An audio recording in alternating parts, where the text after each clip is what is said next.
오후 2시부터 붕괴 참사의 원인을 규명하기 위한 현장 합동 감식이 진행될 예정입니다. 네, 그럼 전문가 모시고 이번 사고의 원인은 무엇이고 또 어떤 안전수칙이 제대로 지켜지지 않은 건지 자세히 짚어보겠습니다. 이송규 기술사 스튜디오에 나와 있습니다. 어서 오십시오. 네, 안녕하세요. 안녕하세요. 기술사님, 앞서 저희 취재 기자도 공사 관계자 말을 빌려서 사고 전에 붕괴 사고 전에 전조 현상이 있었다, 붕괴 조짐이 있었다라는 말을 했는데 먼저 사고 영상을 보고 그런 전조 현상이 있었는지를 좀 분석을 해보겠습니다. 영상을 띄워주시겠습니까? 네, 지금 보고 계시는 화면 어제 붕괴 사고 장면입니다. 버스가 시내버스 정류장에 멈추고 나서 얼마 지나지 않아서 저렇게 건물이 도로 쪽으로 무너지는 모습을 보여주고 있거든요. 여기에서 특별하게 전조 현상을 파악할 수 있습니까? 지금 모든 건물은 붕괴되기 직전에 어떤 징후나 전조 현상이 거의 나타날 수가 있습니다. 그러나 이 상황에서 이제 굉장히 중요한 문제가 되는 거는 철거 과정에서 나는 굉음인지 아니면 붕괴 직전의 징후인지 이게 이제 분간하기가 좀 어렵습니다. 그렇기 때문에 이제 전문가들의 안전 어떤 능력이 좀 필요한 것이죠. 네, 지금 이 영상만으로는 그러니까 소리도 없고 화면이 또 멀리서 잡혀인 거니까 이게 전조 현상이 있었는지 없었는지를 명확하게 파악하기는 좀 한계가 있다, 이런 말씀이십니까? 그렇습니다. 지금 이 영상만 가지고는 전조 현상이 있었다 없었다라고는 말할 수 없지만 분명히 건물이 붕괴되기 직전에는 어떤 전조 현상, 징후가 있었다라고 보여지죠. 네. 지금 현장 관계자분들의 일단 1차적인 진술 내용을 좀 보면 좀 특이한 소리가 들렸다, 그렇습니다. 이런 얘기는 좀 있는 것 같더라고요. 이 특이한 소리라는 게 어떤 걸까요? 지금 모든 그 물체들이 특히 건물 같은 경우가 붕괴되기 직전에 파단이 되지 않습니까? 그 전에는 굉장한 큰 소리를 내고 있어요. 그게 이제 그 붕괴 전조 현상, 징후로 이제 볼 수 있는데 아까 이야기했던 대로 지금 철거 현상에서 나는 소리인지 이게 좀 애매할 수가 있습니다. 그렇기 때문에 이게 붕괴 직전인지 아니면 이게 철거 과정에서 현상인지 좀 애매한 그런 상황이 될 수가 있겠습니다. 네, 지금 그 부분 같은 경우에는 오늘 합동 감식이 이루어지기 때문에 전문가분들이 좀 더 파악을 해야 될 그 내용인 것 같고 앞서 영상을 다시 한번 좀 보여주십시오. 영상을 보면 이 건물 자체가 그 아래로 폭삭 주저앉는 게 아니라 지금 보시면 도로 쪽으로 기울어져서 쓰러지고 있거든요. 이건 어떻게 봐야 됩니까? 그래서 건물이 이제 붕괴가 될 때 아까 지금 앵커께서 말씀하신 대로 위에서 바로 하강하는 수직 이런 방향으로요? 수직 하강이 있고요. 또 지금 현상처럼 지금 측면에서 지금 측면으로 지금 붕괴가 되고 있거든요. 이유는 지금 붕괴 방향에서 어떤 과한 힘이 가했다는 얘기거든요. 그 몰탈 정도의 힘이 가해졌다. 그렇기 때문에 붕괴가 됐다. 결론적으로는 측면에서 힘이 가해졌다. 그러나 그 측면의 힘이 무엇인지는 이제 검토를 해봐야 된다는 얘기죠. 이게 결국에는 어떤 작업 방식에 문제가 있다고도 봐야 할까요? 그렇습니다. 작업 방식에도 문제가 있죠. 왜냐하면 지금 건물에는 우리가 큰 기둥이 있습니다. 버티는 기둥, 또 벽이 있거든요. 그러나 이 모든 벽들이 이 건물을 외관에서 봤을 때는 내력벽이라고 이야기하는데요. 건물을 견디는 벽인지 아니면 그냥 칸막이 할 수 있는 이런 벽인지를 알 수가 없습니다. 그러나 건물을 철거할 때 건물을 견디는 이런 기둥들이나 내력벽을 충격을 가했을 때 이제 건물 자체가 이제 무너지는 것이죠. 그렇기 때문에 이 영상으로 봐서는 뭐 정확한 원인은 알 수가 없지만 분명히 문제는 있었다라고 보여집니다. 네, 그러니까 저희가 쉽게 얘기하면 일반적으로 아파트 리모델링 공사를 할 때 그 사전에 좀 허가를 받을 때 무너질 수 있는 내력벽은 놔두고 그렇습니다. 그냥 일반 부서도 되는 벽들만 처리를 한 다음에 리모델링을 하잖아요. 이 건물도, 일반적인 건물도 그런 내력벽, 무너져서는 안 되는 건물과 일반적으로 칸막이 쳐진 벽이 따로 있다, 이런 말씀이신 거예요? 그렇습니다. 그래서 이런 기둥이나 내력벽들은 굉장히 중요하고 맨 마지막에 철거하는 과정이 이루어졌어야 되는데 그런 것들이 이루어지지 않았거나 아니면은 철거하는 과정에서 그런 부분들이 어떤 마모돼서 어떤 붕괴의 어떤 요인이 됐다라고 볼 수가 있겠습니다. 네, 해체하는 어떤 순서도 상당히 중요해 보이고요. 그렇습니다. 앞서 저희가 영상으로도 보여드렸습니다마는 사고 직전에 붕괴 조짐이 있었다라는 설명도 있었고요. 인도는 그래서 통제를 했는데 그 앞에 도로는 따로 통제가 되지 않았습니다. 건물 앞에 도로가 왕복 6차선이었고 인도와 인접해 있었잖아요. 이 부분도 좀 문제가 지적될 수 있을 것 같은데요. 그렇습니다. 지금 가장 아쉬운 부분이요. 지금 붕괴가 됐다 손치더라도 지금 통제를 했으면은 이런 인명 피해는 적었지 않겠습니까? 그래서 어떤 공사하는 관계자들인지 또는 뭐 감리자들인지 어떤 관리자가 이런 상황을 예측을 하고 또 도로 6차선을 통제했더라면 하는 그런 아쉬움이 있습니다. 그러나 그런 것들이 진행되지 않았기 때문에 이런 대형 사고가 발생했다라고 봅니다. 네. 지금 그리고 또 안전관리 부실 문제도 좀 짚어봐야 할 것 같은데 당시 화면을 좀 또 띄워주십시오. 지금 보면 그 가림막이 지금 쳐져 있는데 이 가림막을 영상을 보시면 알겠지만 그냥 그 철제 기둥에 천으로만 가려져 있거든요. 딱 보기에도 이게 과연 건물이 만약에 무너지거나 건물 잔해가 나왔을 때 그 사람들을 보호할 수 있을 것인가라는 우려가 들 정도로 지금 허술한 상태이고 그리고 또 그 일반적으로 이렇게 재건축 재개발 현장 건물을 철거하는 현장에서는 인도 위에 그 철제로 칸막이 철제 지붕 같은 거를 설치를 하지 않습니까? 근데 지금 이 영상상으로 봤을 때는 그것도 지금 안 보이거든요. 어떻게 보십니까? 그렇습니다. 지금 또 아쉬운 부분이 있으면 우리가 가림막 하지 않습니까? 네. 그러나 지금 가림막의 용도는 건물이 붕괴됐을 때 안전을 보장하는 용도가 아닙니다. 그냥 시각적으로 좀 가려주는 막이거든요. 또는 먼지가 비산한다든지 이런 용도의 가림막인데요. 그러나 지금 현 규정에 지금 철거하는 과정에 안전 펜스 이런 그 탄탄한 울타리를 하도록은 규정은 돼 있지 않아요. 그래서 이런 부분들이 앞으로 개선해야 될 내용이라고 생각됩니다. 네. 어떻게 개선이 돼야 되겠습니까? 지금 붕괴가 만약에 된다 했을 경우에 안전 펜스를 놓으면은 붕괴되더라도 이 펜스가 커버를 하는 것이죠. 그래서 100% 커버는 하지 않더라도 어떤 20, 30%만 어떤 붕괴를 감소시킨다라고 하면 인명 피해도 상당한 부분의 어떤 감소가 될 수 있는 부분이죠. 어제 이 사고가 또 오후 4시 20분쯤에 발생을 했는데 그 철거 작업 시간대에 대해서는 어떻게 보세요?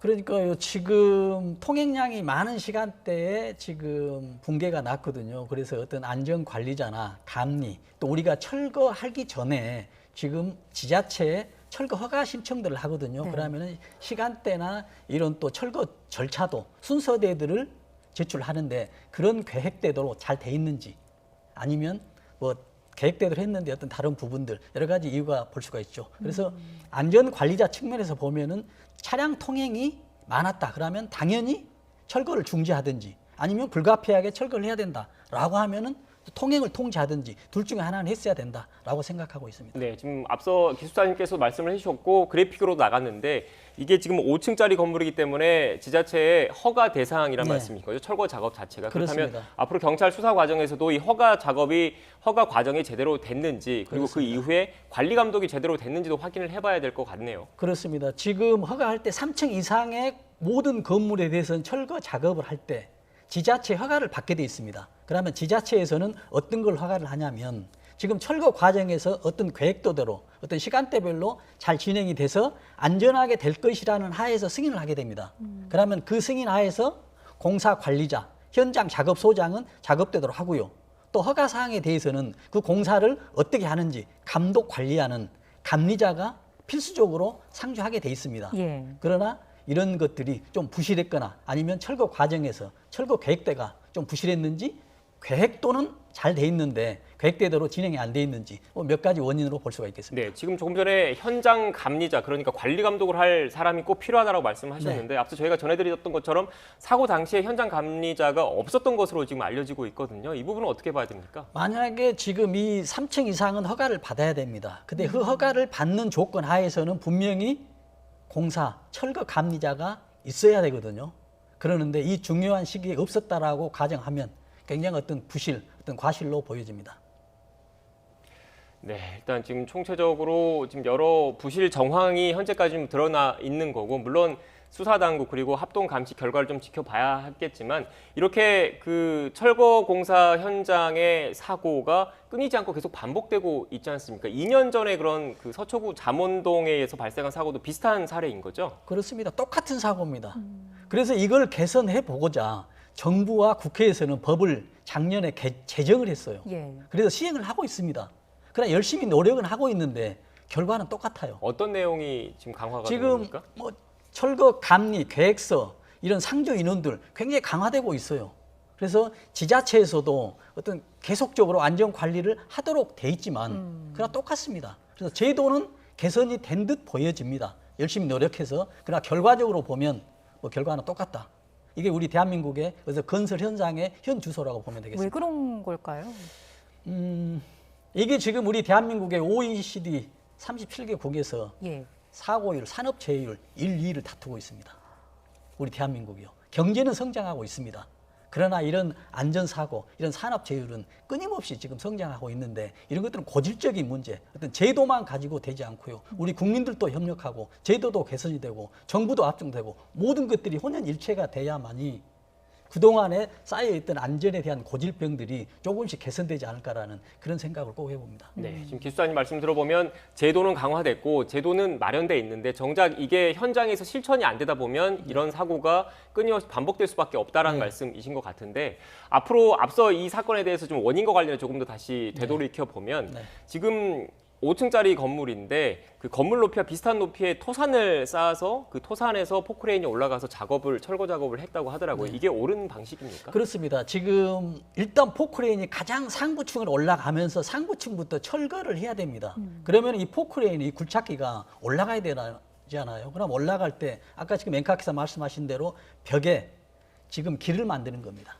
그러면 잔해무지나 이런 토사나 이런 그래서 토산을 흙으로 만든 산처럼 만듭니다. 그 길을 타고 올라가면서 이제 작업을 하는데요. 예를 들어서 측면에서 노후된 건축물이 측면에서 토산을 만나서 길을 올라가면 굴착기가 올라가면 이게 무너질 확률이 굉장히 높죠.